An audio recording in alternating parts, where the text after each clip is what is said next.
جی السلام علیکم، امید ہے کہ آپ سب لوگ خیریت سے ہوں گے۔ عدلیہ اسٹیبلشمنٹ کی مداخلت سے جان چھڑوانے کے لیے جدوجہد کر رہی ہے۔ یقین ہے عدلیہ میں اسٹیبلشمنٹ کی مداخلت کا اختتام جلد ہوگا۔ Chief justice Lahore high court, جی ہاں جی، یہ سامنے آپ دیکھ سکتے ہیں کہ بی بی سی بھی اس کو رپورٹ کر رہا ہے، پاکستانی میڈیا بھی اس کو رپورٹ کر رہا ہے۔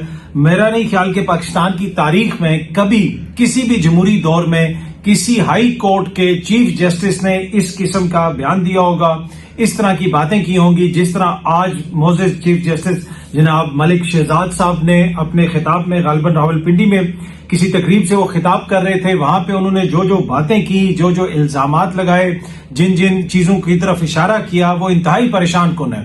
کیونکہ قاضی فائز عیسیٰ صاحب نے، آپ کو یاد ہوگا کہ سماعت کے دوران کہا تھا کہ میرے دور میں اس وقت اسٹیبلشمنٹ کی یا عدلیہ میں کسی کی بھی کوئی کسی قسم کی مداخلت نہیں ہے، لیکن آج لاہور ہائی کورٹ کے چیف جسٹس نے کہا ہے کہ ہم تو مداخلت سے جان چھڑوانے کی کوشش کر رہے ہیں۔ یہ سامنے آپ دیکھ سکیں، ڈیفرنٹ میڈیا اس کو رپورٹ کر رہا ہے، یہ ARY نیوز اسے رپورٹ کر رہا ہے کہ جوڈیشری میں مداخلت کا جلد اختتام ہوگا۔ ہم سب کو اس ایمان کے ساتھ مقابلہ کرنا ہے کہ یہ مداخلت جلد ختم ہو کر رہے گی۔ اب اٹ مینز کہ مداخلت جاری ہے بقول چیف جسٹس صاحب کے، chief justice Lahore high court کے، لیکن جو معزز چیف جسٹس پاکستان کے ہیں قاضی فائز عیسیٰ صاحب، انہوں نے تو کہا تھا کہ میرے دور میں کسی قسم کی کوئی مداخلت نہیں ہو رہی۔ اینی وے جو اور انہوں نے کہا لاہور ہائی کورٹ کے چیف جسٹس صاحب نے، وہ بھی میں آپ کو بتا دیتا ہوں۔ یہ سامنے جنگ نیوز بھی اس کو رپورٹ کر رہا ہے کہ جلد مداخلت کا اختتام ہوگا اسٹیبلشمنٹ کی مداخلت کا، اور بی بی سی نے پوری وہ جو ان کی تقریر ہے اس کو ایک طرح سے کوٹ بھی کیا ہے، وہ میں ذرا آپ کو پڑھ کے سنا دیتا ہوں۔ یقین ہے کہ عدلیہ میں اسٹیبلشمنٹ کی مداخلت کا اختتام جلد ہوگا۔ عدلیہ اسٹیبلشمنٹ کی مداخلت سے جان چھڑانے کے لیے جدوجہد کر رہی ہے۔ Chief justice Lahore high court نے کہا کہ انہیں اس بات کا یقین ہے کہ عدلیہ میں اسٹیبلشمنٹ کی مداخلت جو ہے وہ جلد ختم ہوگی۔ راولپنڈی میں منعقد تقریب سے خطاب میں چیف جسٹس نے کہا کہ عدلیہ اسٹیبلشمنٹ کی مداخلت سے جان چھڑوانے کی بھرپور کوشش کر رہی ہے۔ اٹ مینز کہ چیف جسٹس صاحب جو فرما رہے ہیں اس کے مطابق ابھی کنٹینیوس مداخلت ہو رہی ہے۔ یہ میں نہیں کہہ رہا، کوئی اور شخص نہیں کہہ رہا، میڈیا نہیں کہہ رہا، یہ لاہور ہائی کورٹ کے چیف جسٹس صاحب کہہ رہے ہیں۔ جو قاضی فائز عیسیٰ صاحب دعویٰ کر رہے تھے کہ مداخلت اب نہیں ہو رہی ہے اور کچھ جج صاحبان کہہ رہے ہیں کہ مداخلت ہو رہی ہے، تو یہ اسی کی بحث کے اندر اب یہ ایک نئی چیز سامنے آئی ہے، جہاں پہ لاہور ہائی کورٹ کے چیف جسٹس صاحب کا اتنا سخت بیان نہیں بلکہ پوری تقریر انہوں نے کی ہے۔ انہوں نے یہ بھی کہا، میں ذرا آپ کو پڑھ کے سنا دیتا ہوں، کہ عدلیہ تحریک سے پہلے لوگ کہتے تھے کہ جج ایک بار گھر چلا جائے تو واپس نہیں آتا، لیکن عدلیہ تحریک نے چیف جسٹس افتخار چودھری کو بحال کیا، ناممکن کو ممکن کر کے دکھایا۔ عدلیہ تحریک کی جدوجہد نے ماشاء اللہ کا راستہ بند کیا۔ ان کا کہنا تھا کہ عدلیہ میں مداخلت کا آغاز مولوی تمیز الدین کیس سے ہوا۔ انہوں نے کہا کہ 2-3 دن پہلے ایک جج نے کمپلینٹ بھیجی اور آخر میں کہا کہ میں اس میں سے کسی اقدام سے خوف زدہ نہیں ہوں۔ جو جج عباس صاحب ہیں سرگودا والے، جنہوں نے لیٹر لکھا، یہ ان کے حوالے سے بات کر رہے ہیں کہ جج صاحب نے کہا کہ میں کسی اقدام سے خوف زدہ نہیں ہوں، مجھے کسی بھی قسم کی قربانی دینا پڑی تو میں تیار ہوں، مگر کسی کے ساتھ ناانصافی نہیں کروں گا۔ Chief justice Lahore high court کے مطابق ان کے ان الفاظ سے میرا خون 1.5 کلو بڑھ گیا۔ ماتحت عدلیہ پر فخر ہے، مجھے خوشی ہے کہ ہماری جوڈیشری بغیر کسی دباؤ اور دھمکی میں آئے بغیر اپنے فرائض انجام دے رہی ہے۔ Chief justice Lahore high court کا کہنا تھا کہ جب بغیر کسی خوف اور ڈر کے انصاف فراہم کریں گے تو اللہ کی ذات بھی مدد کرے گی۔ چیف جسٹس نے مزید کہا کہ جی عدلیہ تحریک سے پہلے لوگ کہتے تھے، وہی جس طرح میں نے پہلے بھی عرض کیا، کہ ایک دفعہ کوئی گھر چلا جائے تو وہ دوبارہ نہیں آتا، لیکن افتخار چودھری صاحب واپس آئے۔ انہوں نے مزید کہا کہ جی عدلیہ میں مداخلت میں مختلف ادارے ملوث ہیں، عدلیہ میں مداخلت کا مقابلہ اس ایمان کے ساتھ کرنا ہے کہ یہ مداخلت جلد ختم ہوگی، اور پورا یقین ہے کہ عدلیہ میں مداخلت کا جلد اختتام ہوگا۔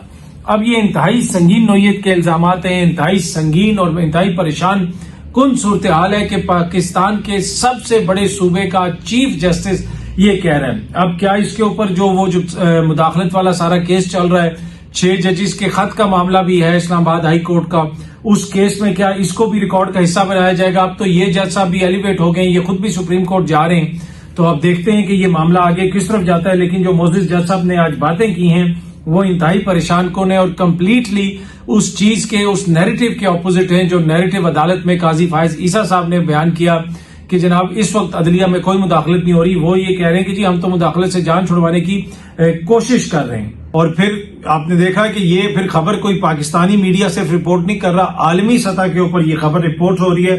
ایک اور خبر آزاد کشمیر سے جی، احمد فراز جو شاعر ہیں ان کو ضمانت مل گئی ہے، لیکن ان کو چیف جسٹس جو مظفر آباد ہائی کورٹ کے چیف جسٹس ہیں انہوں نے کہا ہے کہ وہ شاعری کرے، صحافت نہ کرے.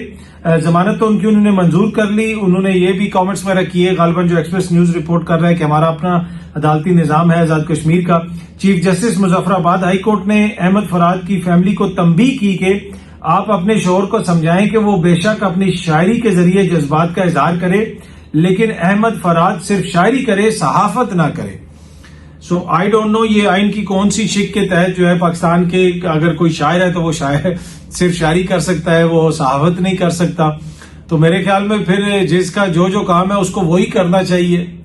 شاعر شاعری کرے، صحافی صحافت کرے، سیاستدان سیاست کرے، عدلیہ انصاف کرے. ہر کسی کا جو بھی کام ہے وہ اپنا کام کرے، لیکن میرے خیال میں ایسی کوئی قدغن نہیں ہے. میرا علم ناقص ہے اس حوالے سے، مجھے نہیں پتا آئین اور قانونی حوالے سے کیا کہتا ہے.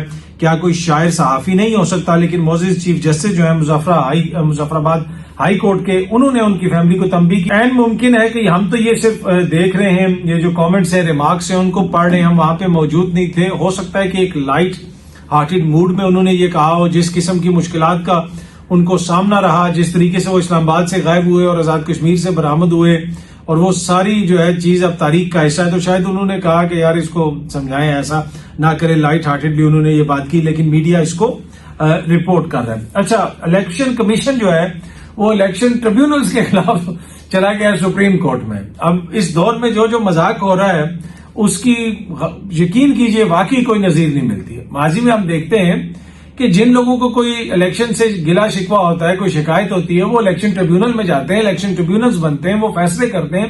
یہاں پہ ایک الیکشن ٹریبیونل بنا، وہ آپ نے دیکھا اسلام آباد میں، جہاں پہ نون لیگ کے ایم این اے جیتے ہوئے جو ہیں ان کے خلاف پاکستان تحریک انصاف والے آزاد لوگ گئے، انہوں نے ٹریبیونل پہ اعتراض کر دیا اور الیکشن کمیشن نے ٹریبیونل سے ریکارڈ منگوا لیا. پھر وہ جب اسلام آباد ہائی کورٹ میں معاملہ گیا، وہاں پہ جو معزز عدالت نے ریمارکس وغیرہ دیے وہ بھی ہمارے سامنے.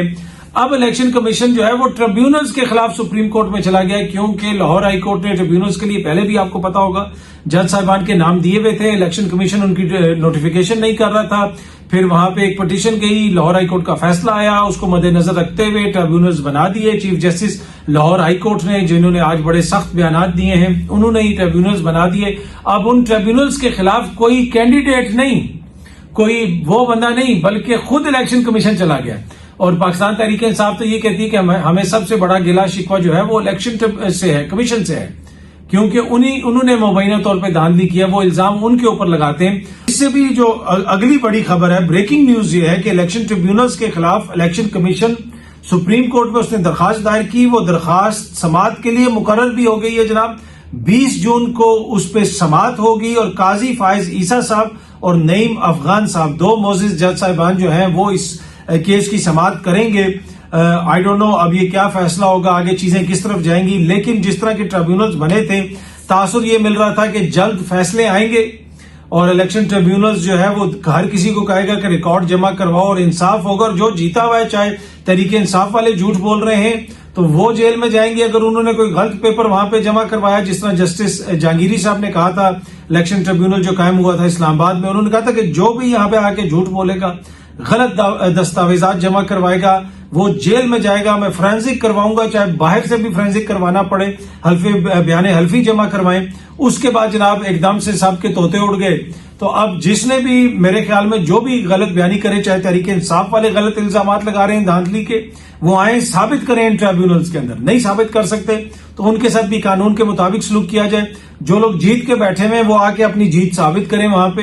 اگر نہیں کر سکتے تو پھر ان کے ساتھ بھی قانون کے مطابق سلوک کیا جائے. تو میرے خیال میں یہ ٹریبیونلز کا چلنا بڑا ضروری ہے. یہ اگر ہم نے اس ملک میں جمہوریت کے اوپر کوئی تھوڑا بہت اعتماد بحال کرنا ہے یا جمہوریت کو بطور نظام حکومت چلانا ہے، تو ان ٹریبیونلز کا بڑا کردار ہے. جو بھی جس کا بھی حق ہے اس کو ملنا چاہیے، چاہے وہ نون لیگ ہے، پیپلز پارٹی ہے یا تحریک انصاف ہے. ہم امید کرتے ہیں کہ ٹریبیونلز کے اوپر جو ہے وہ اس قسم کا فیصلہ نہیں آئے گا کہ چیزیں کھٹائی میں پڑ جائیں گی. لیکن معزز عدالت آئین اور قانون کو سامنے رکھ کے جو فیصلہ کرے گی وہ پھر ہم دیکھیں گے. جب فیصلہ آ جائے گا وہ پبلک پراپرٹی ہوگا تو اس کے اوپر تو اسی وقت کامنٹ ہو سکتا ہے. ابھی یہ معاملہ سب جوڈس ہے اور معزز عدالت آئین اور قانون کے مطابق اس کو دیکھ رہی ہے. لیکن بریکنگ نیوز یہ ہے کہ الیکشن کمیشن الیکشن ٹریبیونلز کے خلاف جو ہے وہ سپریم کورٹ میں چلا گیا ہے.